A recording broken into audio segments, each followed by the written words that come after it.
sesuai dengan maslahat ukhra, yaitu dikatakan oleh Imam Asy-Syatibi rahimahullah, lil masalih al ibad fil ajil wal ajil, fil ajil wal ajil, yaitu semuanya insya Allah sholatnya kita, ibadahnya kita, menjaga kesehatannya kita adalah untuk kemaslahatan di dunia dan kemaslahatan di akhirat. Tidak boleh kemaslahatan hanya untuk dunia. Kalau begitu ya banyak maslahat tetapi akhiratnya tidak ada.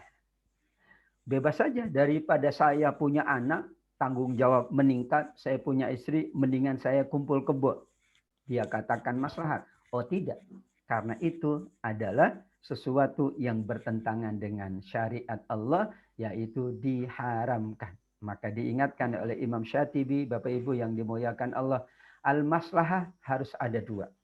Maslahah duniawiyah dan maslahah ukhrawiyah, artinya diridhoi oleh Allah Subhanahu wa taala. Wa ma arsalnaka illa rahmatan lil alamin.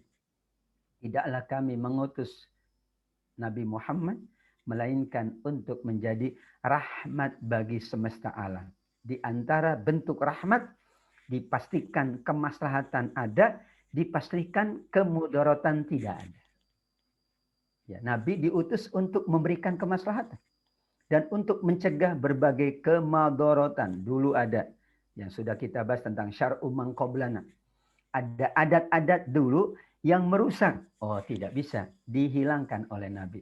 Ada adat-adat yang bagus, maka diambil oleh Nabi. Orang Arab punya kebiasaan menjamu tamu. Bagus, dikekalkan oleh Nabi. Tapi ada adat yang tidak bagus. Maaf, karena itu merusak, membuat kemadorotan, tidak ada kemaslahatan, maka dihapus oleh Nabi Shallallahu Alaihi Wasallam. Seperti itulah kira-kira pandangannya. Seperti kita dahulu ada ya aturan, boleh tidak boleh memegang handphone dahulu. Sekarang malah anak boleh megang handphone. Karena ada kemaslahatan. Kemaslahatan sekolah, kemaslahatan insya Allah ngaji, kemaslahatan yang lain. Disitulah pandangan para ulama diawali dari apa yang disampaikan oleh Allah. Wa ma arsalnaka illa rahmatan lil alamin. Kemudian Bapak Ibu yang dimuliakan Allah, inilah prinsip dari kemaslahatan Al-Baqarah 219. Dulu Homer itu punya dua sisi. Judi dan Homer punya dua sisi. Ada sisi yang bernama manfaat. Katanya, saya tidak pernah mengkonsumsi. Na'udzubillah. Katanya supaya dapat inspirasi, minum Homer. Supaya tegar gitu ya. Pede di depan orang, mengkonsumsi narkoba. Katanya. Ada kemanfaatan. Tapi ada kemadorotan. Secara ukhrawi berdosa, secara duniawi merusak akal. Akhirnya dia kecanduan, kalau tidak pakai, tidak pede lagi. Kalau tidak pakai, tidak tenang lagi. Berarti madorot. Ditimbang-timbanglah. Maka kata Allah Subhanahu wa taala dan betul kata manusia, kemadorotannya lebih besar dari kemanfaatannya, maka khamr dan judi diharamkan. Pertimbangannya apa? Maslahat. Qul fihima itsmun kabir wa manafi'u linnas. Ada pertimbangan madarat, dosa, ada pertimbangan manfaat. Tapi digaris bawahi oleh ayat ini, wa itsmuhuma akbaru min naf'ihima. Dosanya, madaratnya lebih besar, maka dihukumilah khamr, narkoba dan sejenisnya adalah haram. Kenapa? Karena menghilangkan kemaslahatan, asalnya akalnya bagus, kehidupannya sehat, menjadi rusak gara-gara khamr dan narkoba, maka diharamkan. Apa unsur yang melekat? Maslahat yang didapatkan, madarat atau kerusakan yang dibuang oleh Allah Subhanahu wa taala. Atau hadis Nabi Shallallahu alaihi wasallam, kullu muskirin khamrun wa kullu khamrin haram. Setiap yang memabukkan adalah khamr, setiap khamr itu haram. Alasannya memabukkan. Ada sisi madarat yang disampaikan oleh Nabi Shallallahu Alaihi Wasallam. Jadi syariat ini tidak mungkin mengharamkan sesuatu, melainkan ada kemaslahatan. Dan kemaslahatannya bukan hanya bagi pelakunya, bagi kita tidak kena dengan bahaya narkoba. Dari narkoba memeras, dari narkoba mencuri, merampok. Dari narkoba boleh seseorang atau dapat seseorang menghalalkan segala cara. Disitulah prinsip maslahat di surat Al-Baqarah ayat 219. Tapi ayat intinya adalah Al-Anbiya ayat 107. Dan begitulah Nabi pula mengingatkan bahwa maslahat adalah harus dijadikan perhitungan di dalam menetapkan segala sesuatunya, termasuk saat ini kita sudah banyak menggunakan maslahat. Kenapa kemudian ya ada sholat Jumat yang kita tidak lakukan? Karena ada kemaslahatan, dan itu pernah dilakukan oleh Nabi. Sampai azannya, muazzinnya mengatakan, "Shollu fi buyutikum." Sholatlah kalian di rumah kalian. Apa yang dipandang? Kemaslahatan. Namun tentu kemaslahatan itu harus mengacu kepada dasar yang bernama Al-Quran dan Sunnah Nabi Sallallahu Alaihi Wasallam. Itulah pengantar tentang materi pada pagi yang berbahagia ini. Kita lihat kepada maknanya. Maslahah itu terdiri dari dua kata, maslahah dan mursalah. Maslahah salaha yasluhu, artinya sulhan, yaitu sesuatu yang mendatangkan kebaikan atau kemanfaatan atau kemaslahatan. Sedangkan kata mursalah dari fi'il madhi rosala arsala, ya, yaitu melepaskan sesuatu atau yang bersifat bebas atau mutlak. Di sini kenapa dihubungkan? Karena bisa jadi kemaslahatan di masa lalu bukan kemaslahatan di masa kini. Kemaslahatan di kondisi tertentu bukan kemaslahatan di kondisi yang lain. Kan kita mengenakan masker saat ada kemaslahatan. Setelah insya Allah Bapak Ibu kita berdoa, COVID tidak ada, ya silakan kita sholatnya tidak pakai masker lagi. Karena kemaslahatannya sudah tidak didapatkan dari kondisi tersebut. Makanya mursalah. Karena kalau dibatasi oleh waktu, dibatasi oleh tempat, maka ijtihad para ulama tidak bebas. Bagaimana ijtihad? Kemarin saya mengisi pemulasaran jenazah. Yang hadir hampir 8.000 dari seluruh Indonesia. Karena ada fatwa MUI, fatwa ke-18 tahun 2020. Tentang bagaimana pemulasaran jenazah. Bagaimana dengan peti? Itu masalah mursalahnya banyak. Bagaimana kalau tidak bisa dibuka bajunya? Bagaimana memandikannya? Itu luar biasa. Kayak saya dapat informasi banyak juga karena ada Profesor Dr. Budiman yang memang di bagian forensik. Luar biasa. Inilah makna dari syariat. Tidak sembarangan kita katakan boleh begini, boleh begitu, melainkan ada unsur maslahat dan tidak dibatasi oleh waktu, oleh keadaan. Karena maslahat pada kita, masa kita ini, belum tentu nanti dipandang maslahat oleh anak cucu kita. Kenapa pakai masker, Mama? Sekarang kan sudah nggak ada, misalnya. Itulah kenapa al-mursalah, karena itulah merupakan acuan agar dapat diterapkan dalam semua keadaan, dalam semua waktu, khususnya ketika berbeda antara satu waktu dengan waktu yang lain. Intinya, kaidah maslahat mursalah adalah juga berlandaskan kepada kaidah yang agung, jalbul masoleh. Selalu kita mengambil manfaat, wadarul mafasid, selalu kita menolak atau mencegah kemadharatan dan bahaya. Begitulah makna kenapa maslahatnya yang bersifat mursalah, wallahu a'lam. Ada beberapa pandangan dari para ulama fikih tentunya. Misalnya Al-Ghazali dalam Al-Mustashfa. Beliau mengatakan maslahat mursalah itu adalah manakala belum ada dalilnya dari syara dalam nas yang tertentu. Tetapi tidak dibatalkan pula, tidak pula ditetapkan. Tidak ada yang mengatakan batal sholat kalau pakai masker. Enggak ada itu. Ya, berarti yang membatalkan enggak ada, yang menetapkan enggak ada. Ruangnya ruang yang di tengah. Karena ruang di tengah, maka maslahat dan mafsadah yang diperhatikan. Tentu Homer sebelum diharamkan, tadi kan contohnya sebelum diharamkan. Setelah diharamkan nggak bisa bicara maslahat. Tapi bicaranya apa sih madorot dari Homer sampai diharamkan oleh Allah Subhanahu wa Ta'ala. Dulu ya, ini saya ingat Ustaz Saifuddin ketika di Gontor ya belajar. Kenapa haram babi diharamkan? Dulu itu ilmu pengetahuan masih sampai di situ karena ada cacing pita. Sekarang dengan teknologi ilmu, cacing pitanya kan kalau dipanasin sekian derajat, mati dia. Berarti kan halal. Ilmu pengetahuan baru di situ. Nah, tugas kita mencari sekarang. Haramnya tetap sampai hari kiamat. Enggak boleh berubah. Nah, kita cari. Oh, maslahatnya ini. Oh, madorotnya ini. Dulu ilmu pengetahuannya adalah cacing pita. Sekarang cari lagi dong. Dan itu tugas manusia untuk mencari hikmah. Kenapa diharamkan babi misalnya. Jadi nggak bisa berhenti. Kan cacing pitanya bisa, Ustaz. Ini Homer sekarang saya buat Homer nggak memabukkan. Nggak mungkin. Ya kalau sudah biasa ya nggak mabuk. Nggak pernah biasa, sedikit aja memabuk. Dicobanya kepada orang yang biasa. Ini Ustaz saya coba nih. Orang dia tiap hari begitu ya aman. Orang udah biasa. Sama orang udah biasa makan pedas ya aman. Orang dia biasa pedas. Kasih kepada yang tidak pernah mengkonsumsi pedas. Kasih itu orang Arab ya, Ustaz Saifuddin. Lihat cabai aja udah gemetaran teman saya dulu. Apa ini? Cabai. Katanya. Ya, cabai itu paling anti. Makanya kita nyari saus itu sulit. Ada saus tapi tidak ada pedasnya. Tapi saus juga namanya. Sos tapi nggak ada pedasnya.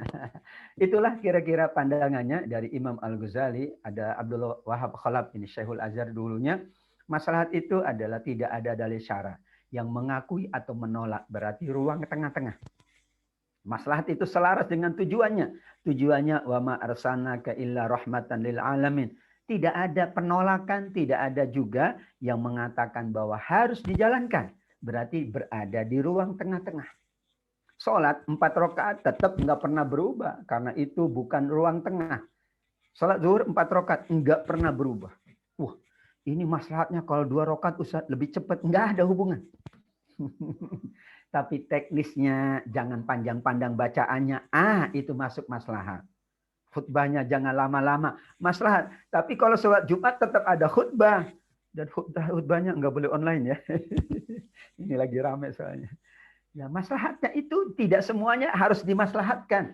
Tapi sesuatu yang sudah dipatok oleh syariat. Tapi yang ruangnya tengah-tengah. Yang masih ada ijtihad. Sholat subuh tetap waktunya nggak berubah. Mau pandemi maupun tidak. Hanya sholatnya di rumah. Tapi waktunya nggak pernah itu. Karena pandemi Bapak Ibu kita sholat subuh jam 7. Keenakan yang tidur. Nggak ada. Disitulah memaknai kemaslahatan yang dimaksud. Imam Syatibi mengatakan tetap. Ini harus sesuai dengan tujuan, prinsip, dalil-dalil syariat. Tujuannya berfungsi menghilangkan kesempitan, baik itu yang primer maupun yang sekunder. Beliau menambah dengan yang sekunder, karena umumnya kan yang primer saja. Ya, primer itu kan ya masalah ekonomi itu primer, masalah kesehatan itu primer. Tapi ada yang sekunder. Masalah bekerja itu kan sekunder, karena insya Allah ekonominya bisa didapat ketika seseorang di rumah sekalipun karena ada work from home misalnya. Ulama mazhab ternyata semuanya menggunakan maslahah mursalah. Jadi kalau kita tidak menggunakan, bagaimana dengan imam-imam mazhab? Yang utama yang menggunakan adalah Imam Malik. Mazhab Imam Malik menggunakan sebagai bagian dari metode ijtihad. Ini mereka menjadikan sebagai hujjah, artinya boleh kita melakukan berbagai macam ibadah teknisnya berdasarkan maslahat dan itu adalah bagian dari ijtihad para ulama. Ulama Hanabilah sebagiannya ya itu menggunakan tapi paling banyak menggunakannya kias. Karena ini kias dengan masolih mursalah ini hampir-hampir ya bersamaan. Namun kita belum pernah bahas kias. Kias itu kan analogi. Homer itu haram, ada Quran, ada hadisnya. Narkoba enggak ada Quran, enggak ada hadisnya. Karena homer yang diminum, narkoba yang diisep, beda pula. Tapi sama-sama kiasnya, ini sama-sama merusak, ini sama-sama merusak. Maka dicarilah oleh para ulama, persamaan-persamaannya, lantas hukumnya sama, menjadilah haram narkoba. Ada mengatakan narkoba nggak haram karena Quran nggak ada. Masya Allah. Itulah kita tidak hanya berpandu kepada Al-Quran secara tekstual, tapi nilai Quran, nilai hadis kita jadikan juga acuan. Nah, Imam Ahmad menjadikannya bagian dari kias, tapi sama saja. Yang jelas dia memahami bahwa ada kemaslahatan. Ulama Hanafi terdapat dua pandangan. Menurut Al-Amidi katanya tidak mengamalkan. Menurut Ibnu Qudamah mengamalkan. Dan pendapat Ibnu Qudamah lebih tepat. Karena dalam mazhab Imam Abu Hanifah ada al-istihsan. Istihsan itu memandang baik. Jadi mereka seperti sekarang. Kenapa Bapak Ibu? Kita pernikahannya ada catatan di KUA. Memang kalau nggak dicatat nggak sah. Sah. Tapi nanti akan ada fitnah, ada bahaya. Nanti anaknya gimana, warisnya gimana. Maka itu maslahat. Harus dicatat di kantor urusan agama atau di catatan yang lain. Demikian kita berhutang, dicatat. Kenapa? Khawatir terjadi kerusakan. Ini klaim, ini nggak ngaku, artinya ribut. Dengan ada catatan, maka semuanya insya Allah bisa didamaikan dengan baik. Begitu pula menjadikannya istihsan. Saya ingat dulu istihsan itu, saya naik bis, biasanya dulu mahasiswa itu cari cara supaya nggak bayar naik bis. Ya, saya pernah ngalamin, na'udzubillah, tapi dulu. Nggak punya duit naik bis. Ya, tapi ternyata kadang-kadang kondektur nggak nanya itu Bapak Ibu. Nggak nanya. Karena mungkin kasihan ini kayaknya mahasiswa nggak punya duit. Itu nggak boleh. Harus bayar. Karena itu istihsan. Kita perhatikan kebaikan kondektur, kebaikan supir, dan yang punya bis. Kalau semuanya tidak bayar, ya besok tidak ada lagi bis yang akan beroperasi. Misalnya, itu juga istihsan. Nah, Syafi'iyah dibagi dua. Ada yang mengamalkan, ada yang tidak mengamalkan. Kenapa alasannya? Imam Syafi'i tidak menyinggung di dalam kitab Ar-Risalah, ini kitab rujukan utama Imam Syafi'i dalam usul fikih. Namun Imam Ghazali mengatakan Imam Syafi'i pernah menggunakan maslahah mursalah namun memasukkannya ke dalam qiyas, berarti sama dengan muridnya Imam Ahmad rahimahullah. Karena Imam Syafi'i gurunya. Imam Ahmad mengikuti dari Imam Syafi'i. Atas alasan itu berarti maslahah mursalah digunakan oleh semua mazhab dari Imam Malik, Abu Hanifah dulu sebetulnya, Imam Malik, Imam Syafi'i, dan kemudian Imam Ahmad. Meskipun ada istilah yang berbeda, tapi semuanya menggunakan kaidah yang bernama mengambil maslahat berdasarkan nilai Al-Quran dan hadis, atau mengambil kias berdasarkan nilai Quran dan hadis, atau mengambil istihsan. Ada tiga. Istihsan, memandang baik, ada kias, mencari titik persamaan, ada maslahat mursalah, memandang kemaslahatan dan membuang kemadharatan. Subhanallah. Kalau tidak ada kaidah itu, bingung kita sekarang. Mungkin nanti lebih bingung lagi. Wallahu a'lam. Maka kaidah ini adalah sesungguhnya menghadirkan kebaikan, kemaslahatan mursalah karena memang tidak dibatasi oleh waktu. Manakala sudah berakhir keadaannya, ya kita hentikan tentunya. Tapi kalau masih berlangsung, bahkan meningkat, tentu kita masih menggunakan itu karena kemaslahatannya bukan untuk kita, tapi untuk seluruh masyarakat, insya Allah, seperti kita mengenakan atau mengamalkan ya yang kita sebut sebagai protokol kesehatan. Nabi, ini alasan kenapa maslahah itu digunakan oleh para ulama mazhab. Ada pengakuan dari Nabi. Jadi Mu'adz bin Jabal itu pernah diutus ke negeri Yaman. Dan negeri Yaman dikenal dengan kaum intelektual, ahli kitab. Maka Nabi mengatakan, Mu'adz, aku mau nanya. Nanti kamu datang ke sana, kamu putuskan dengan apa? Dengan Quran. Kalau enggak ada di Quran, dengan hadis. Kalau enggak ada dengan hadisku, dengan apa? Aku pakai ijtihad. Masya Allah. Ijtihad itu kan enggak ada di Quran, enggak ada di hadis. Harusnya Nabi saat itu mengatakan, Mu'adz, jangan macam-macam.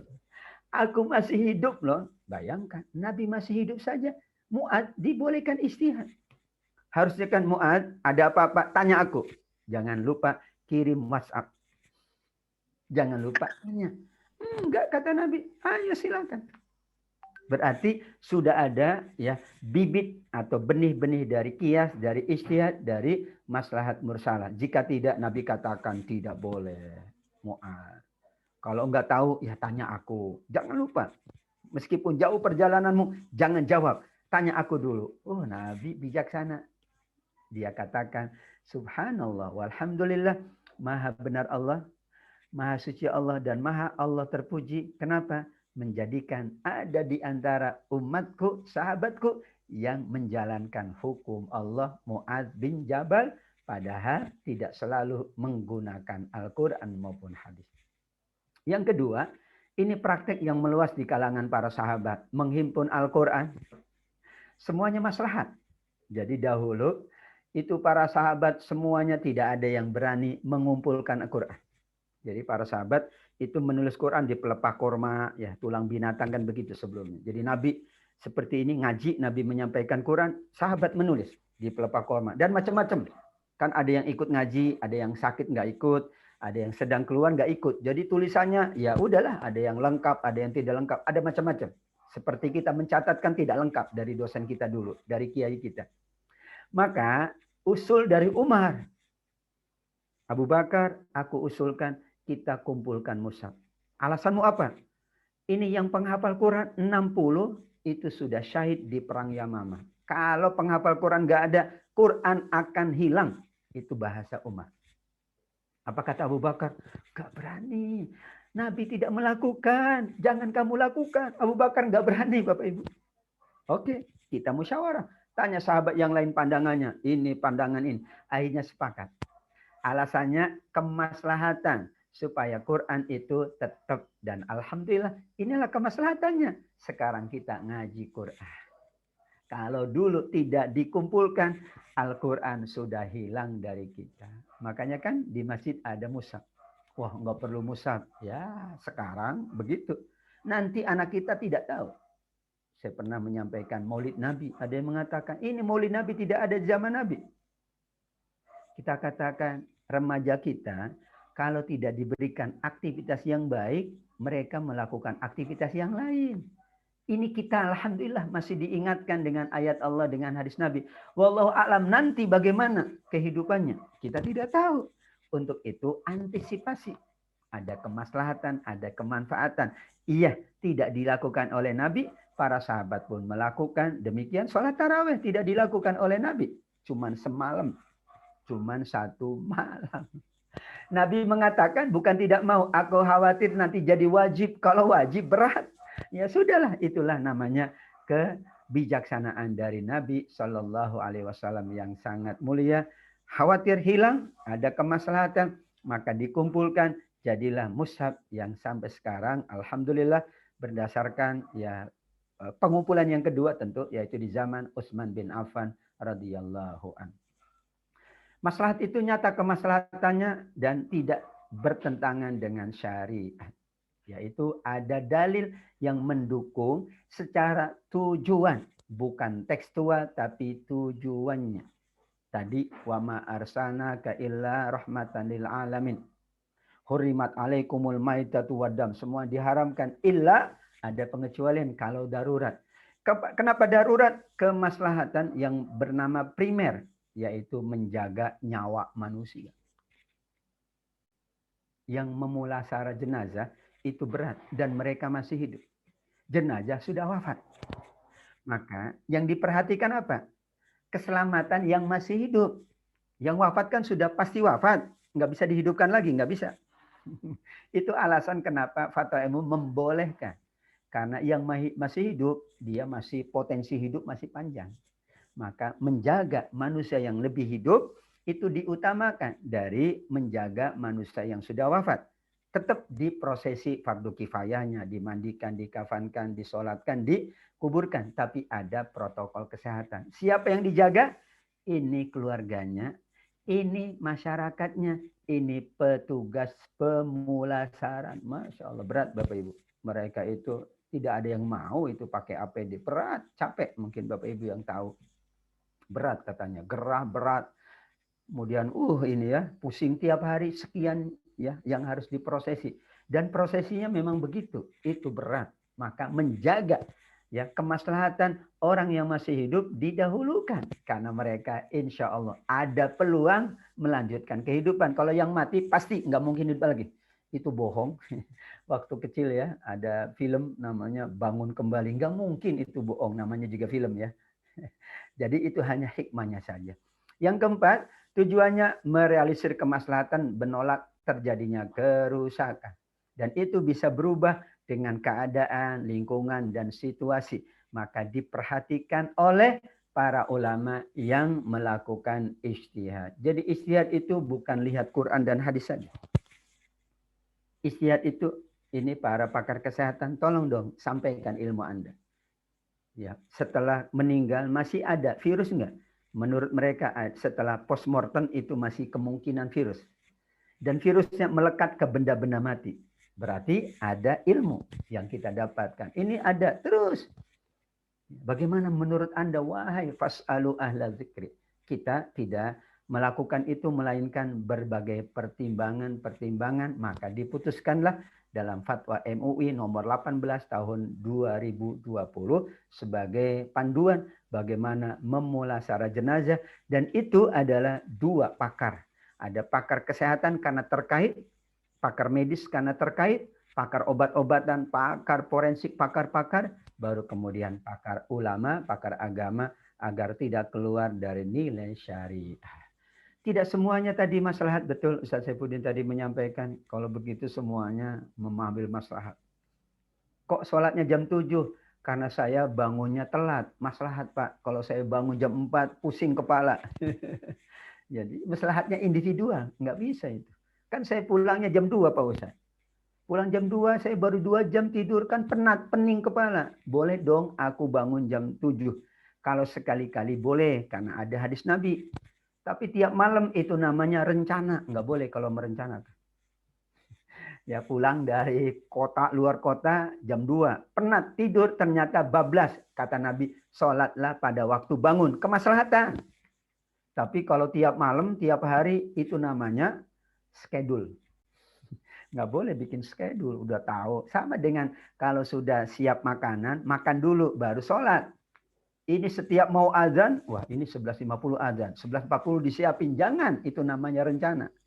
Tapi suatu ketika kita datang ke tempat orang, padahal awalnya datang jam 10, macet jam 12 datang. Tentu tuan rumah juga sudah menyiapkan hidangan dan dia tidak tahu ada macet di jalan. Maka kita makan dulu, baru kemudian kita menunaikan sholat, itu kemaslahat. Maslahat syaratnya tentu ada, yaitu bukan dugaan. Makanya tadi ilmu itu penting, bukan dugaan, bukan katanya. Tapi betul-betul berdasarkan para pakar, para ilmuwan, para mereka yang menguasai bidangnya, sehingga barulah dibentuk satu hukum tertentu untuk memberi kemaslahatan dan menolak. Jadi tidak boleh dugaan. Ya. Misalnya ini, ada larangan bagi suami untuk menalak istrinya. Memberikan hak talak kepada hakim dalam semua keadaan. Ya. Kenapa? Kalau semuanya diberikan kepada hakim, nggak ada maslahatnya. Untuk apa seorang suami? Ya. Karena tidak ada kemaslahatan. Malah akhirnya jadi rusak. Ya, hakimnya enak sekali. Wah, ini istrinya cantik. Udahlah, cerai jatuh. Nggak bisa begitu. Kemaslahatannya akan berkurang. Kenapa suami? Suami itu bertanggung jawab. Dan suami tentu harus mempertimbangkan masak-masak. Disitulah ditegakkan ada keikhlasan, ada kasih sayang. Dan sekarang tentu harus dicatat. Karena catatan itu juga menguatkan kemaslahatan. Kalau tidak dicatat, zaman now, dicatat aja suka, nggak ngaku. Apalagi tidak dicatat. Masih bujang Pak? Masih. Nggak dicatat, nggak ngaku. Tapi kalau dicatat, masih bujang Pak? Masih. Ini apa Pak? Oh itu dulu. Jadi nggak bisa ya, nggak bisa menolak karena sudah ada diperkuat dengan catatan hitam di atas putih. Jadi tidak boleh dugaan. Bagaimana cara? Ini bukan dugaan. Ambil pakarnya, ambil pandangannya. Yang kedua, maslahatnya harus umum, bukan perseorangan, bukan individual. Bukan orang per orang saja, bukan satu orang. Bukan pula satu golongan tertentu. Tapi kalau wabah itu melanda, maka semuanya adalah mendapatkan kemaslahatan. Di sini yang mendapatkan kemaslahatan para petugas medis, betul, nakes, kita pula, keluarga pula, seluruh umat manusia bahkan. Maka di sini pula Imam Ghazali memberikan contoh. Orang kafir membentengi diri dengan sejumlah orang dari kaum muslimin. Ya, apabila kaum muslimin dilarang membunuh mereka, orang kafir akan menang. Maka mereka akan membinasakan semua kaum muslimin. Contohnya kalau dalam usul fikih ini paling banyak. Karena dulu ya, dulu zaman dulu. Kalau sekarang tentu harus disesuaikan dengan keadaan. Ini saya ambil pada literatur klasik. Ya, sehingga begitulah. Maka ada kemaslahatan dan bukan untuk 2-3 orang, tapi untuk seluruh umat. Maka dibolehkan menggunakan maslahat mursalah. Tidak boleh bertentangan dengan dalil syariat yang sudah ada. Apakah langsung Quran, hadis, atau ijma atau qiyas. Sepakat para ulama bahwa sholat Jumat itu harus ditegakkan, yaitu harus ya ittihadul makan. Tempatnya sama, tidak boleh berbeda. Dan juga ittisal harus bersambung. Jadi kalau tidak bisa, sudah diganti dengan sholat zuhur. Dan itu ketetapan. Ijma'nya para ulama. Jadi yang online masih belum. Kenapa oleh Fatwa MUI dilarang ya khutbah online? Karena tidak ketemu. Ya kalau ngaji ini kan online bisa karena nggak ada sholatnya. Nanti sholat online bagaimana Bapak Ibu? Tiap hari saya di depan Ka'bah, tinggal nyalakan. Nanti depan Ka'bah saya sholat. Nggak bisa karena nggak ketemu ittihad. Kesamaan tempat enggak. Orang kita di rumah, dia di Masjidil Haram. Itu juga beberapa catatan tentang kemaslahatan. Tetap harus mengacu kepada dalil Quran, hadis, ijma para ulama dan qiyas. Ijma bahwa babi itu haram, enggak bisa ada maslahat yang lain. Kecuali tidak ada makanan, itulah namanya nanti darurat. Jadi nanti setelah maslahat itu darurat. Kemaslahatan dicari enggak temu, ternyata ada darurat. Kalau darurat yang halal jadi yang haram bisa jadi halal untuk sementara waktu saja. Untuk menyelamatkan nyawa seseorang seperti bangkai dihalalkan karena ada darurat. Masalah itu diamalkan dalam kondisi yang memerlukan, jadi tidak selamanya. Seandainya masalah tidak diselesaikan dengan cara ini, maka semuanya akan mengalami kesulitan, maka ditempuhlah maslahat. Seperti sekarang banyak sekali ya, ada maslahat maka dipertimbangkan. Kalau semuanya sempit, maka maslahat ini harus diloloskan dalam tanda kutip. Jadi tidak boleh melihat kondisinya. Nanti kalau kondisi sudah ada, sudah selesai, ya tidak lagi berlaku seperti itu. Mungkin ya kalau bahasa pemerintah sudah mulai dilonggarkan sedikit. Tapi lihat kalau naik lagi, ya wallahu a'lam bishawab. Pertimbangan maslahat adalah pertimbangan agama. Beberapa contohnya Bapak Ibu, dan ini up to date yang disampaikan Ustaz Saifuddin tadi, ya, mengumpulkan mushaf ya Al-Quran. Itu maslahat. Kalau tidak, betul. Kan ada yang mengatakan surat Al-Hijr ayat 9. Inna nahnu nazzalna dzikra wa inna lahu hafizun. Kami yang menurunkan Al-Quran, kami yang akan menjaganya, kata Allah. Tapi kan enggak begitu. Allah menjaga itu dengan banyak penghafal Quran. Al-Quran didokumentasikan. Sama dengan rizki itu di tangan Allah. Surat Hud ayat ke-7. Semuanya pasti disiapkan rizkinya. Kemudian kita diam saja. Ya enggak. Kita juga harus ikhtiar mencari rizki dari Allah.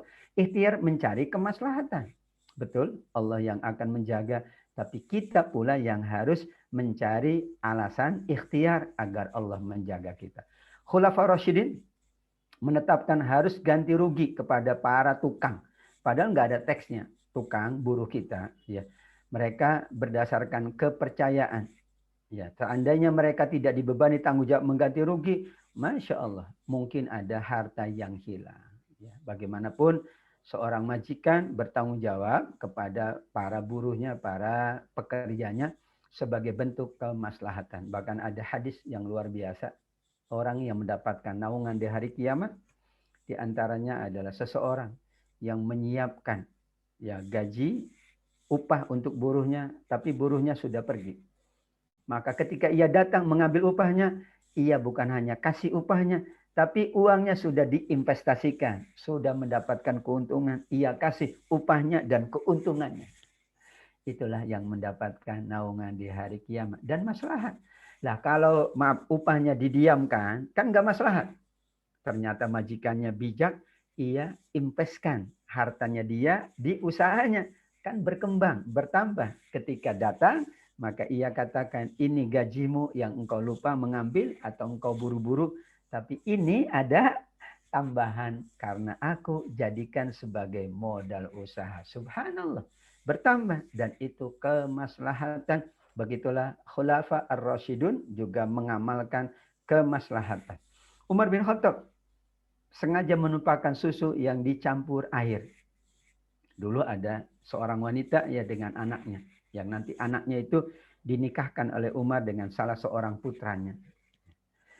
Ini kan susu, tapi kenapa ditumpahkan oleh Umar? Karena sudah dicampur oleh ibunya dengan air. Pada anak mengatakan, jangan ibu, ini kita sudah berlaku curang. Karena nilainya akan beda. Dah semua orang begitu kok. Susu itu pasti campuran, nggak ada yang asli, kata ibunya. Enggak, ibu, kita tetap yang asli. Karena kesehatannya tergantung keasliannya. Madu asli, ya asli madu, asli campuran gitu. Susu asli apa? Asli campuran gitu. Campurannya lebih banyak. Nah, itu berarti kita sudah melakukan kecurangan. Saat itu ditumpahkan oleh Umar agar yang lain dapat pelajaran. Oh, tidak boleh berlaku curang. Ditumpahkan semua yang ada oleh Umar. Karena Umar tahu prakteknya. Kecuali satu saja. Seorang perempuan tadi yang dikatakan sebagai anak penjual susu. Yang ia tetap tidak bisa, ibu. Ini tetap. Meskipun kita tidak untung banyak.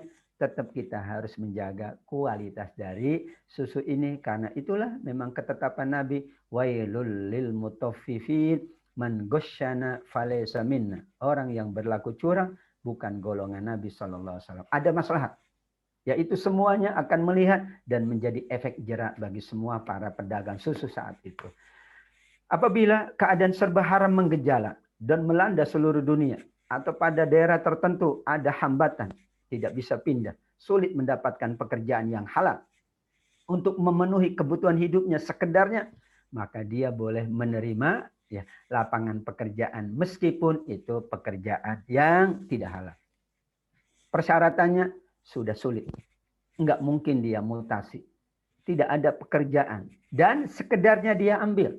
Yaitu untuk mempertahankan. Setelah dia selesai, ya sudah dia cari lagi solusi yang lebih baik.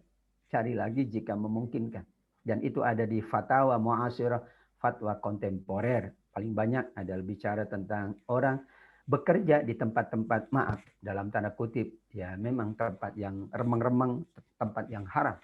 Kalau tempatnya ya terang, itu kan halal. Ini remeng-remeng.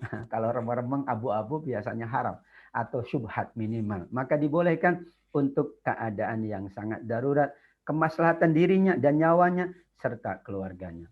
Pencatatan berbagai aktivitas transaksi di lembaga-lembaga pemerintahan. Betul, ya perkantoran.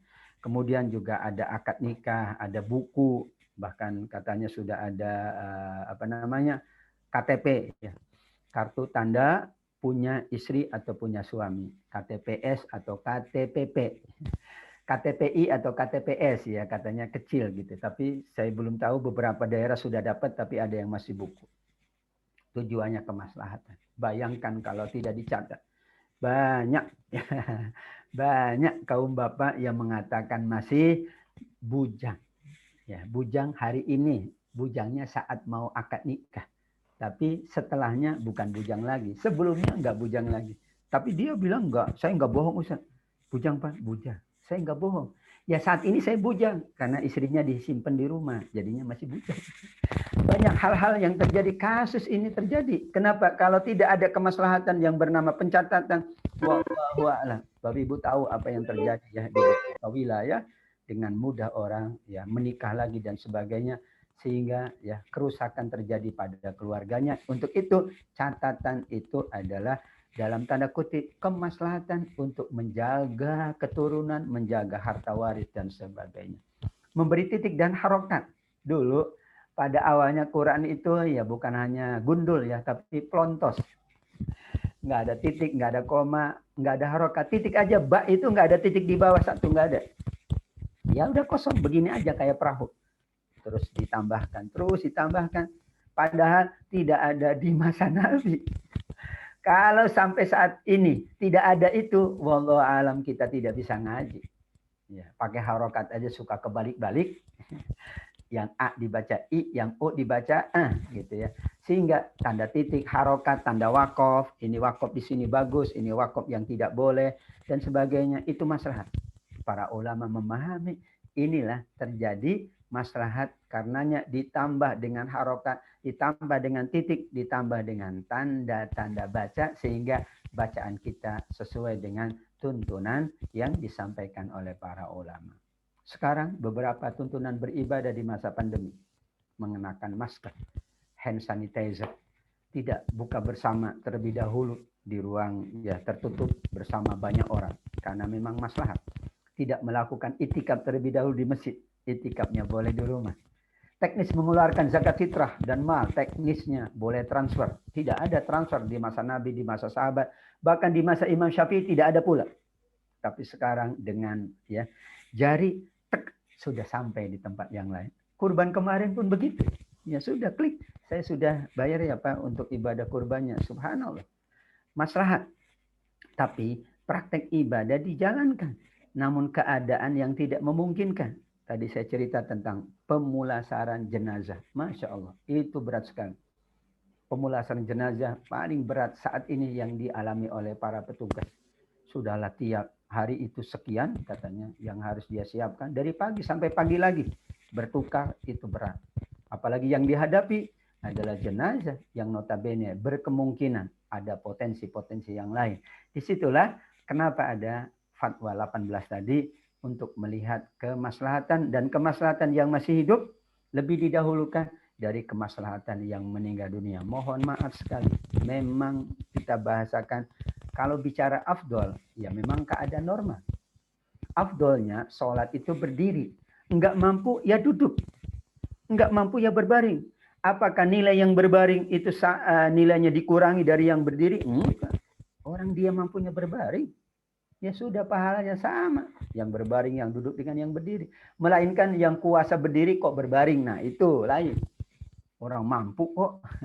Ini dia cuma bisa berbaring. Ya sudah berbaring. Nilainya sama dengan yang berdiri. Karena Allah maha mengetahui. La yukallifullah nafsan illa wus'aha. Inilah prinsip. Syariah itu Bapak Ibu prinsip. Sholat itu prinsip. Puasa itu prinsip. Tapi ada fikih. Yaitu tata cara melaksanakan al-amaliyah. Prakteknya di lapangan. Dalam rangka menjalankan syariat ada fikih. Di antara fikih adalah maslahat dan madarat. Sholatnya tetap tidak pernah berubah. Tapi keadaan yang mengakibatkan ada teknis-teknis yang disesuaikan dengan keadaan. Bukan mengabaikan syariat. Tidak pernah para ulama, para guru kita mengabaikan syariat. Tetapi melihat ada kemaslahatan, maka teknisnya sedikit dirubah untuk memastikan kemaslahatan itu terjamin. Seringkali ya kalau di beberapa mahasiswa mencontohkan Umar. Ada orang mencuri tidak dipotong tangannya oleh Umar. Maka banyak yang mengatakan Umar tidak mengamalkan ayat. Padahal Umar tentu seorang yang ngerti ayat pasti. Ngerti hadis pasti orang dia sahabat mulia. Tapi yang dilihat adalah ternyata yang mencuri itu sudah 3 hari tidak makan. Ya wajar kata Umar. Yang disalahin aku nih Umar. Sebagai khalifah, kenapa tidak tahu ada warganya yang tidak makan 3 hari? Dilepaskan bukan karena dia melakukan itu, tapi dilepaskan karena ada maslahat. Dia punya anak banyak dan dia tidak makan. Dan bagaimana pekerjaan berikutnya? Tetapi tetap saja kemaslahatan itu ada persyaratan tadi dan yang menjalankan kemaslahatan atau yang menetapkannya adalah betul yaitu mereka yang ahli ijtihad. Tidak boleh masing-masing ya menghitung maslahat atas dirinya, enggak bisa. Kemaslahatannya harus berdasarkan ijtihad para ulama dan mengundang berbagai macam pakar, diputuskan dengan bijaksana, sholat istikharah, kemudian memohon petunjuk Allah, maka ditetapkan hukum. Begitulah cara para ulama dahulu, para imam-imam mazhab, sehingga tidak berhenti kemaslahatan syariah. Kalau tidak, banyak kemaslahatan yang berhenti betul. Nggak bisa, ya udah berhenti. Tidak, nggak bisa. Kita cari dulu ada nggak ruang istihad yang itu memberikan kemaslahatan kepada kita semua. Wallahu a'lam bishawab. Demikian hampir 1 jam tidak terasa Ustaz Saifuddin. Beberapa catatan saya tentang al-maslahah al-mursalah. Masih ada waktu kalau ada Bapak Ibu yang ingin menambahkan atau ada yang ingin disampaikan dipersilahkan. Kemaslahatannya adalah kemaslahatan bersama. Pengajian ini juga kemaslahatan bersama. Al-masalih al-mursalah karena belum keadaannya reda kita gunakan secara virtual. Tapi nilainya sama dengan insya Allah kita bermajlis secara langsung offline. Kenapa? Sholat berdiri, sholat duduk, sholat berbaring nilainya sama. Kenapa? Karena keadaan yang tidak memungkinkan. Wallahu alam bishawab. Demikian semuanya. Terima kasih khususnya kepada para pengurus yang sudah menyiapkan semuanya untuk kita menjalankan ibadah ini, majelis ilmu ini. Mudah-mudahan bertambah ilmu kita, bertambah pula amal kita, bertambah pula iman dan takwa kita. Amin ya rabbal alamin. Hadanallahu wa iyyakum ajmain. Wabillahi taufiq wal hidayah war ridha wal inayah. Wassalamualaikum warahmatullahi wabarakatuh. Waalaikumsalam warahmatullahi wabarakatuh. 55 menit Ustaz. Ya, kajian yang sudah dipresentasikan. Masya Allah. Minum dulu Ustaz ya. Pada. Silakan. Ya, itulah tadi kajian yang telah disampaikan oleh guru kita, Bapak Dr. At-Thabiq Lutfi, salah satu alumni dari Jamiah Islamiyah Bil Madinah Munawwarah, Islamic University di Madinah. Kemudian beliau juga melanjutkan S2 dan S3-nya di Malaysia. Ya, waduh, al-maslah al-mursalah asing bagi kita. Tapi begitu tadi kita dengarkan Ustadz menyampaikan, rasanya gampang dipahami gitu ya. Dan saya simpulkan Ustadz secara singkat saja apa yang Ustadz sampaikan tadi adalah setiap yang namanya ada maslahat di situ ada syariah. Ya kira-kira begitu barangkali. Tetapi teks syariahnya nggak ada Ustadz. Ya, tadi sudah apa yang sudah saya dengarkan sehingga memunculkanlah yang namanya ijtihad. Ya, itu satu. Kemudian yang kedua, banyak sekali maslahat-maslahat yang berkembang di tengah-tengah umat, ya. Tetapi juga kadang-kadang maslahat-maslahat yang berkembang itu tidak sejalan dengan hukum syariat, ya. Dan begitu juga tidak semua maslahat mempunyai dasar hukum yang akurat. Sehingga tadi Ustadz memberikan gambaran-gambaran perbedaan antara para ulama. Ada yang menerima, tadi kata Ustadz, dan ada juga yang tidak menerima.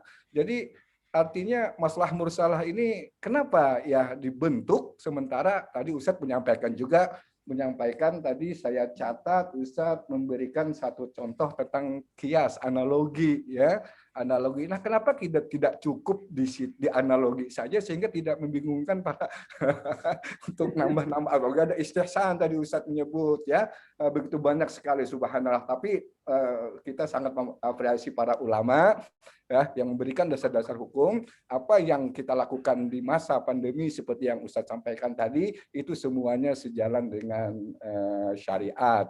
Baik Bapak Ibu sekalian, saya ucapkan terima kasih atas kehadiran Bapak Ibu berpartisipasi dalam pengajian kita pada pagi hari ini, baik yang di Jakarta maupun ada yang dari Depok, bahkan ada yang dari Arab Saudi. Ustadz, Masya Allah, beliau sangat setia bersama kita. Bagi ingin yang bertanya langsung, silahkan saja kepada Ustadz atau menulis di ruang chatting, ya, atau barangkali boleh juga melalui WA yang sudah saya siapkan kepada Bapak dan Ibu sekalian. Silahkan Bapak Ibu sekalian untuk kita berinteraksi langsung mengenai masalah ini.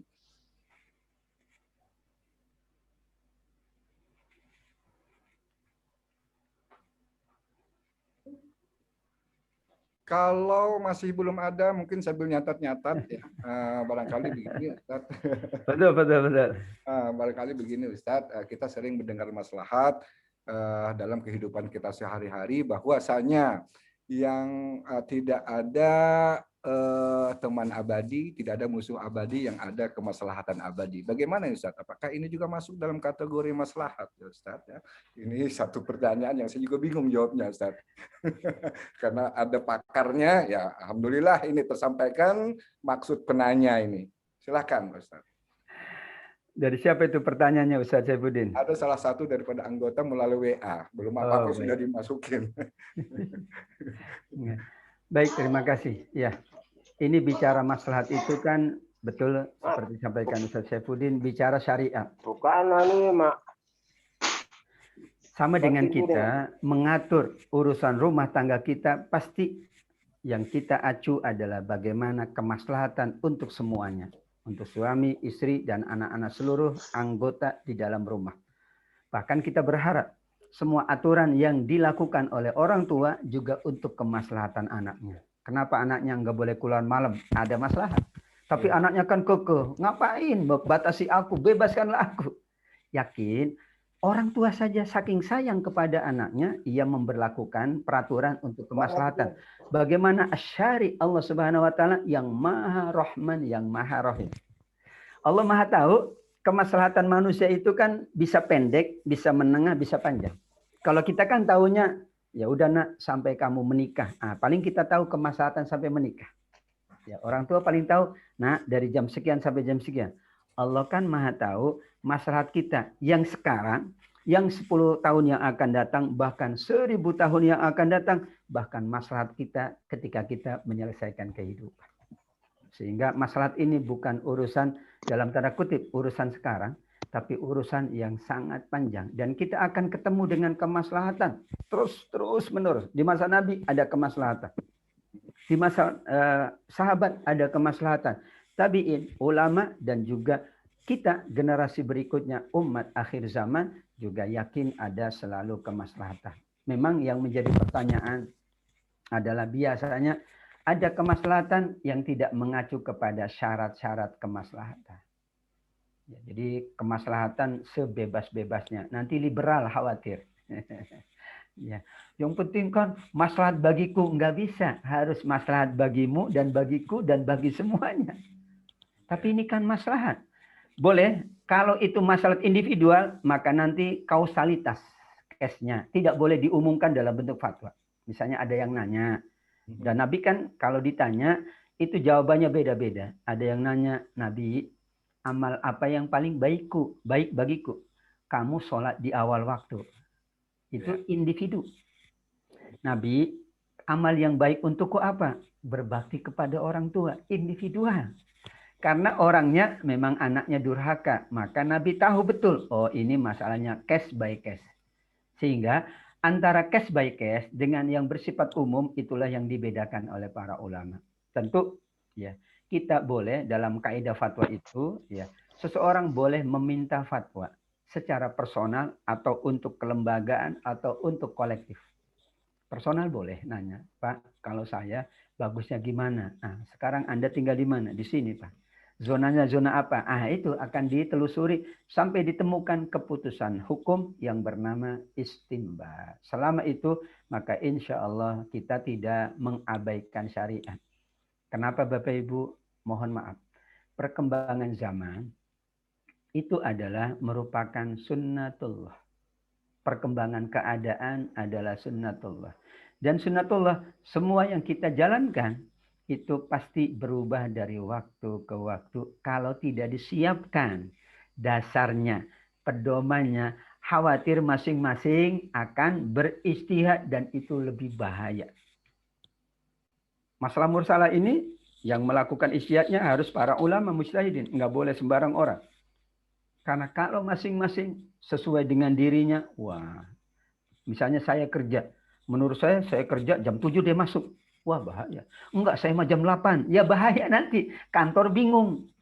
Tapi sudahlah. Kemaslahatan umum jam 7 itu sudah insya Allah orang siap. Maka diputuskan jam 7. Kalau diserahkan kepada masing-masing. Ada yang jam 11, jam 12.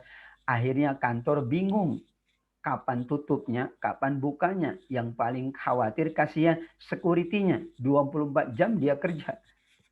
Padahal tidak maslahat baginya, kan harus diperhitungkan kemaslahatan security, maka diganti skipnya, itu juga akan lebih sulit. Jadi yakin kemaslahatan itu bukan ya meniadakan syariat, tapi menjalankan syariat. Salah satu dari aspek syariat adalah kemaslahatan.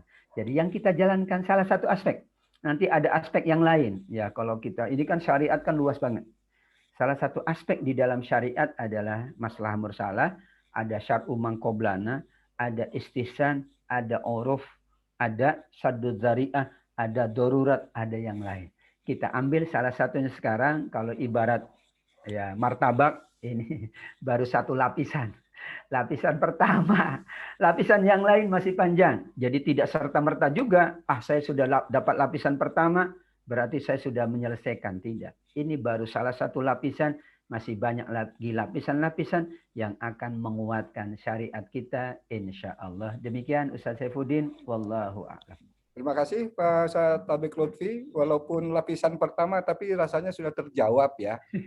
Ya dengan contoh-contoh yang tadi telah dikemukakan tentang masker, tidak Jumatan, kemudian menjaga jarak, dan lain sebagainya, termasuk kita yang online seperti saat ini. Jadi lapisan pertama sudah terjawab bagaimana semuanya Ustadz ya.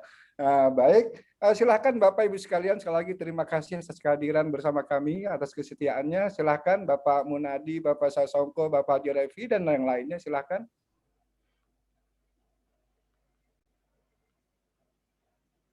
Assalamualaikum warahmatullahi wabarakatuh. Waalaikumsalam warahmatullahi wabarakatuh. Terima kasih Pak Kiai atas penjelasannya yang cukup rumit sebetulnya, karena ditangkapnya materinya kelihatannya sederhana tapi sulit itu. Menurut saya ada sedikit pengalaman atau informasi zaman Gubernur DKI Ali Sadikin itu ada suatu masalah yang berkaitan dengan judi. Judi itu ada di mana-mana pada saat itu.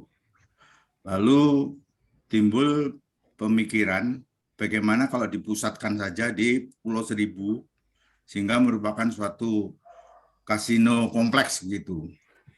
Diharapkan dengan pemikiran seperti ini, maka diharapkan judi-judi di daerah lain akan terkumpul di sana dan tidak menimbulkan keributan di daerah-daerah di Jakarta terutama. Nah, selama ini yang saya pahami berjudi adalah haram. Kemudian di mana-mana ada judi, lalu dibiarkan begitu saja, tetapi prinsipnya bahwa ada pemikiran penyelesaian sehingga dibuatkanlah tempat kasino di Pulau Seribu, sehingga semuanya dikonsentrasikan di sana. Nah, ijtihad atau pemikiran seperti ini, atau kata Pak Ustaz Saifuddin, analogi seperti itu yang Pak Kiai tadi katakan, bahwa ini ada maslahat daripada nanti ribut-ribut menjadi suatu keadaan yang tidak menentu di ibu kota, maka diberikan satu tempat untuk berjudi. Jadi berjudinya tetap ada, tapi maslahatnya ada juga katanya. Nah, yang seperti ini bahkan hasil dari kasino ini kan hasilnya banyak karena judi. Kemudian membayar pajak kepada Pemda DKI. Konon kabarnya sebagian daripada hasil dari pajak kasino ini dipakai untuk mendirikan masjid. Jadi mohon penjelasan dari Pak Kiai, hal-hal seperti ini mungkin di sekarang pun masih ada seperti itu. Oleh karena itu, apakah yang seperti ini ada penyelesaiannya? Terima kasih Pak Kiai. Assalamualaikum warahmatullahi wabarakatuh. Waalaikumsalam warahmatullahi wabarakatuh. Masya Allah Pak Munadi, ini mah berat banget pertanyaannya. Jadi ada dua memang. Ada maslahat secara syariat, tapi ada maslahat secara siasah syariah. Maka yang disampaikan Pak Munadi itu sudah wilayah yang lebih luas, yaitu siasa syariah. Karena kalau bicara judi sudah pasti tidak ada maslahat. Judinya nggak ada maslahat. Karena itu haram. Sama dengan babi nggak ada maslahat karena itu haram. Selama itu dipatok oleh Quran dan hadis haram, nggak ada ijtihad. La majala lirra'yi. Tidak ada ijtihad. Yang ada adalah pada tataran yang tadi di tengah-tengah ruangnya. Sehingga ini masuknya kepada segmen yang kedua Pak Munadi, mohon maaf, yaitu siasa syariah. Bagaimana melakukan ya strategi terbaik agar terjamin kemaslahatan umat secara ya luas dengan tetap memperhatikan kode ataupun nilai-nilai yang dianut. Ya, memang betul kami mendengar, saya juga mendengar karena masih junior tapi mendengar dari informasi para senior. Katanya Jakarta ini dibangun dengan hasil titik-titik-titik. Saya belum melacak dan belum membaca secara seksama. Namun, siasa syariah adalah merupakan tata cara pengelolaan yang berdasarkan nilai-nilai syariat. Dan judi bukan nilai syariat. Ini yang jadi masalah sebetulnya. Nanti kalau ini diputuskan, maka nanti yang lain juga meminta. Misalnya, maaf, prostitusi nanti dialokasikan. Nanti yang gemar A dialokasikan. Kalau penyelesaian itu menyelesaikan masalah, ternyata tidak. Kita setuju dengan pegadaian. Menyelesaikan masalah tanpa masalah. Tapi ini menyelesaikan masalah dengan menimbulkan masalah yang baru. Apakah dijamin kalau itu dipindahkan lokasi tertentu tidak terjadi kerusakan? Kerusakannya semakin masif. Misalnya, karena orang dari luar pun masuk, ternyata juga boleh. Saya pernah diajak jalan-jalan ke Las Vegas, Pak. Itu kan khusus. Ya, Vegas itu kan memang khusus dalam tanda kutip. Atau kalau di Malaysia ada Langkawi, ya Masya Allah. Datangnya itu harus pakai batik Pak Ustadz Saifuddin. Harus pakai batik. Saya nggak pakai batik dilarang. Pakai batik boleh. Pengen tahu aja. Ternyata kalau pakai batik boleh. Pakai batik pokoknya harus pakai sepatu. Jadi jangan pakai kopi ya, nggak boleh masuk pasti. Jadi ganti saya pakai batik. Pokoknya perlente lah. Pakai itulah sepatu yang bagus gitu ya. Terus pakai ya inilah kira-kira kayak orang kaya. Itu dibolehkan masuk. Pengen tahu aja. Masya Allah. Ya, meskipun AC-nya itu minus sekian, tetap panas bagi saya. Nggak tahu kalau yang lain. Padahal AC-nya dingin banget. Saya di Genting Highland kan ada juga kasino. Genting Highland juga, betul. Itu saya masuk panas, Pak. Bukannya dingin. Kenapa? Ya disitulah. Jadi mohon maaf. Kita batasi tadi pada wilayah syariat. Kalau syariat itulah para ulama mazhab. Tapi kalau masuk pada tataran siasa syariah, maka itu harus duduk bareng. Duduk barengnya bukan hanya pihak dalam tanda kutip pemangku ya kepentingan dalam hal ini gubernur dan sejenisnya, tapi ia harus mengundang berbagai mereka yang memahami unsur-unsur kemaslahatan. Namun tetap bukan berarti mengubah status hukum dari judi dari haram menjadi halal. Saya setuju dengan Pak Munadi, tetap judinya haram. Hanya bagaimana bolehkah mengalokasikan, pandangannya para ulama mazhab tidak boleh. Kenapa mengalokasikan tidak boleh? Karena madorotnya tetap ada. Bahkan mungkin akhirnya tempat itu, yakinkan di situ ada yang soleh Bapak Ibu. Di situ ada masjid pula, ada masjid itu. Di situ yang datang, yang tinggal di situ, yang menetap, maaf juga banyak-banyak solihin dan solihat. Khawatir mereka jadi terganggu kehidupannya. Kalau alasannya agar Jakarta tenang, jangan kemudian yang lain jadi nggak tenang. Berarti kan ini bahasa pegadaian bagus ya. Jangan menyelesaikan masalah tanpa masalah. Terus terang berarti ini kan hanya sementara. Sementara mungkin aspek itu terhindarkan. Tapi berikutnya akan timbul lagi gejala sosial, akan timbul lagi mungkin kerusakan sosial, bahkan kerusakan moral. Yakin di situ ada anak-anak bangsa yang solihin dan solihah. Ada remaja-remaja yang bagus, bahkan ada pesantren, bahkan ada lembaga, bahkan ada masjid. Khawatir nanti akhirnya betul-betul itu tempat yang maaf tidak diridhoi oleh Allah Subhanahu wa taala. Demikian Pak Munadi sedikit catatannya, wallahu a'lam. Terima kasih Pak Kiai. Assalamualaikum. Atas pertanyaannya juga terima kasih atas pencerahan yang telah diberikan. Jadi Pak Kiai, namanya judi kan sudah jelas haram ya. Nah, apalagi tempatnya. Jadi sesuatu yang sesuatu yang haram, kemudian alokasinya pun ikut pula haram. Kira-kira begitu ya. Kalau istilah guru saya dulu mengatakan, Betul, betul. "Mabunya ala batil, fahuwa batil." Jelas ya Betul, barangkali betul. ya. Kalau saya salah, tolong dikoreksi. Betul, betul, Ustaz. Ya. Apalagi tujuan syariat salah satu di antaranya yang Ustaz bilang tadi adalah untuk menjaga agama, menjaga keturunan, menjaga pemikiran, akal, dan termasuk judi ini harus kenapa dilarang mungkin menjaga mal juga kali barangkali Iya, ya. betul. Baik, silakan yang lain dari Jakarta atau dari Depok. Assalamualaikum Ustadz. Waalaikumsalam warahmatullahi wabarakatuh. Silakan, silakan. Iya, nama saya Diana dari Jakarta. Baik. Saya mau tanya, baru 2 minggu ini kan saya ditinggal ayah saya meninggal karena COVID. Baik. Nah, cara pemulasarannya itu kan kebetulan tidak dimandikan. Ya. Baju apa yang ia pakai itu dibawa semua, di kafan, di plastik, di kantong, masukin kantong mayat, masukin peti, dan di wrapping, baru dikuburkan gitu. Banyak informasi yang saya dapat itu adalah cara pemulasaran untuk orang-orang yang mati syahid gitu.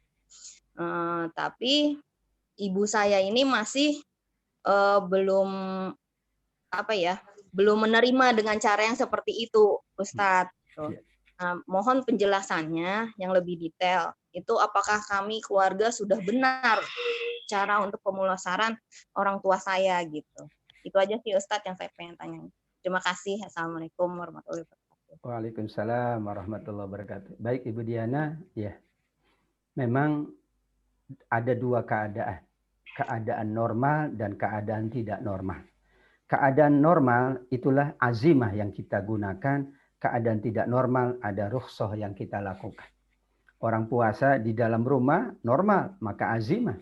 Tapi dalam perjalanan, maka ada opsi tidak puasa karena tidak normal. Termasuk dalam kondisi COVID ini. Maka kita pahami ada dua hal. Dalam memulasarah jenazah ada wajib dan ada sunnah. Ini yang kemudian selalu dibesar-besarkan itu yang sunnah. Idul Adha itu sunnah. Menjaga nyawa wajib. Sehingga boleh tidak ada Idul Adha, boleh. Dari dulu hukumnya sampai hari kiamat sunnah muakkadah, enggak berubah ke yang wajib. Sehingga kadang ada yang memaksakan maaf, tapi kemudian tidak memperhatikan aspek maslahat. Betul, yang sunnah adalah yang sesuai dari dimandikannya, betul, bajunya dibuka. Sampai kemudian dikafankan pun 3 helai kain atau 2 helai kain bagi laki-laki, 3 atau 5 bagi perempuan. Demikian juga sholatnya betul-betul di tempat. Kemudian langsung pipi menempel dengan tanah, itu sunnah. Tapi karena kondisi dan itu adalah pertimbangan dari para pakar medis, maka kita lakukan pemulasaran seperti orang yang meninggal dalam keadaan syahid. Dan betul dalam hadis Abu Daud, orang meninggal karena bencana itu syahid. Namun tidak mengurangi fardu kifayah. Sama dengan sholat, ya, yang bagus kan sholat itu panjang. Tapi keadaan COVID kita perpendek. Apakah salah? Tidak, tapi sudah menepati syariat. Hanya karena keadaan, maka kita lakukan yang kedua, plan B. Namun plan B ini bukan tidak sah. Sudah sah sesuai syariat, tapi mohon maaf. Karena keadaan, maka ada pertimbangan-pertimbangan untuk tidak melakukan seperti keadaan normal. Maunya semuanya. Jangankan, maaf, keluarganya, kami semuanya, para petugas itu maunya, Masya Allah normal. Sholat biasa, enggak ada masalah. Tapi karena COVID berdasarkan pertimbangan itu, maka dibolehkan ya. Karena tidak harus, tidak wajib. Yang wajib itu adalah prosesinya 4, betul. Tapi teknis prosesinya itu adalah ada kemaslahatan. Wajib memandikan, wajib. Mengkafankan, wajib. Mensolatkan, wajib. Mengkuburkan, wajib. Tapi tata caranya itu ada banyak yang sunnah-sunnah. Seperti azan itu sunnah. Seperti ya ini dahi, pipi harus nempel itu sunnah. Menghadap kiblat juga sunnah kalau memungkinkan. Tapi kalau misalnya tanahnya sudah tidak ada, sehingga semuanya harus menghadap ke lokasi tertentu, itu juga sesuatu yang dibenarkan. Artinya sudah sah secara syariat, betul. Karena kita selalu membandingkan dengan keadaan normal, maka saat tidak normal kita merasa tidak afdol. Saya pun sama. Ketika sehat itu afdol merasanya. Ketika sakit tidak afdol. Padahal saat sakit dan sehat sama-sama afdol. Hanya afdol bagi yang sakit, afdol bagi yang sehat. Insya Allah. Itulah fatwa MUI nomor 18/2020. Kenapa? Karena tidak dibuka. Karena ada unsur yang memungkinkan tetesannya karenanya di wrapping, di plastik, dipastikan tidak lagi cairan yang keluar, tapi sudah dimandikan sesuai dengan tuntunan syariat, sudah dikapankan, dan kapan itu boleh warnanya macam-macam, tidak harus putih. Ternyata dulu ada sahabat yang kain kapannya juga warna hitam. Dan kalau kita ikuti prosesi di tanah suci gimana? Ditumpuk itu dari dulu. Wah, sudah langsung 10 orang, 100 orang. Karena maslahatnya ada. Kalau masing-masing nunggu kuburan kosong, nggak bakalan kosong. Makanya langsung ditumpuk satu waktu. Masya Allah, itu terjadi. Tidak ada tanda-tanda. Karena kalau semuanya dikasih tanda, nggak cukup. Tandanya aja udah 1/2 meter. Nggak jadi itu ya. Kasihan yang lain. Sehingga disitulah, yakinlah bahwa semua yang meninggal itu hakikatnya sudah berada di alam yang lain. Mereka sudah di alam lain. Maka kata Nabi, asri'u bil janazah. Hadis Sahih Muslim. Karena saya kemarin ngisi tentang pemulasaran. Ternyata Nabi mengingatkan, segeralah selesaikan prosesi jenazah sampai ke liang lahat. Kenapa? Mereka itu menunggu nikmat-nikmat kubur. Subhanallah. Jadi jangan kita perlambat atau perhambat hanya persoalan teknis, melainkan kalau keadaan. Untuk itu dibolehkan ditumpuk, boleh. Ya, tapi karena COVID tentu ada protokol yang lain. Ini misalnya darurat. Ya kan misalnya peperangan kan ribuan orang. Nggak mungkin itu masing-masing harus begini. Padahal kita tidak mungkin ngecek misalnya mana yang betul-betul syahid, mana betul-betul tidak. Kan ada orang yang perang tapi ada orang yang jalan-jalan. Ternyata kena sabetan. Meninggal juga. Kita nggak tahu dia nggak ikut. Tapi dia cuma jalan-jalan doang. Ini dulu terjadi di masa Abraha. Raja Abraha hendak menghancurkan Ka'bah. Itu yang meninggal bukan hanya yang bersama dengan Abu Thalib yang menjaga Ka'bah. Tapi ada orang yang maaf, lagi main-main juga, meninggal juga. Makanya kan Nabi mengatakan, "Tsumma yab'atsullahu 'ala niyatim." Nanti kata sahabat, karena bertanya gimana yang cuman main-main, cuman lewat doang, kena ya batu dari sijil, ya kan mati juga. Ternyata kata Nabi, semuanya nanti akan dihitung berdasarkan niatnya masing-masing. Nawaitu kita sudah sesuai dengan tuntunan syariat, namun keadaan yang membuat kita melakukan plan B. Namun insya Allah yakinkan diri kita sudah menunaikan fardu kifayah terhadap mayit, dan jenazah itu sudah kita doakan, sudah kita sholatkan. Tidak boleh rame-rame karena memang keadaan, namun memadai, sudah memenuhi unsur syariat. Dan sekaranglah waktunya kita banyak mendoakan karena mereka sudah berada di alam kubur, dan alam kubur adalah nikmat-nikmat kubur dari Allah. Amin ya rabbal alamin. Demikian Bu Diana, terima kasih. Wallahu a'lam. Bu Diana, Allah sudah terjawab ya. Iya, sudah. Alhamdulillah. Ya, makanya terus setia bersama kami ya. Kita Iya, Pak Ustadz, insya Allah. Baik, ini ada pertanyaan dari ruang Zoom melalui chatting, Pak Ustadz, dari Angga Satrio Hadi. Bagaimana kaitan al-maslahah al-mursalah dengan maqasid syariah seperti penjagaan nyawa, harta, dan lain-lain? Silakan Ustadz. Baik, Mas Angga ya, Masya Allah, barakallahu fiik. Ya, jadi prinsip utamanya sebelum ke maslahat. Jadi maslahat itu kan ada istihsan, maslahat tadi kias, ya, ada sadu zaroi, ada syar'u mangqabalana, ada al-urf. Bayangkan al-urf saja bisa jadi landasan syariat. Padahal itu kebiasaan manusia. Padahal itu bahasa kita nggak ada dalilnya, itu kebiasaan manusia. Jadi Imam Malik, kalau orang Madinah itu sholatnya jam 7, dia sholat jam 7. Udah, lihat orang jam 7, oh biasa jam 7. Dia percaya banget dengan penduduk Madinah. Itu Imam Malik. Padahal nggak ada dalilnya. Ya orang sholatnya jam 7, ya sudah jam 7. Makanya Imam Malik lebih utama sholat Isya di akhir waktu. Karena orang Madinah selalu mengakhirkan waktu sholat Isya. Maklum mereka kerja jauh, sehingga ini kan maslahat. Nah, tapi di atas maslahat, di atas istihsan namanya kaidah syariat, maqasid syariah, tujuan syariat.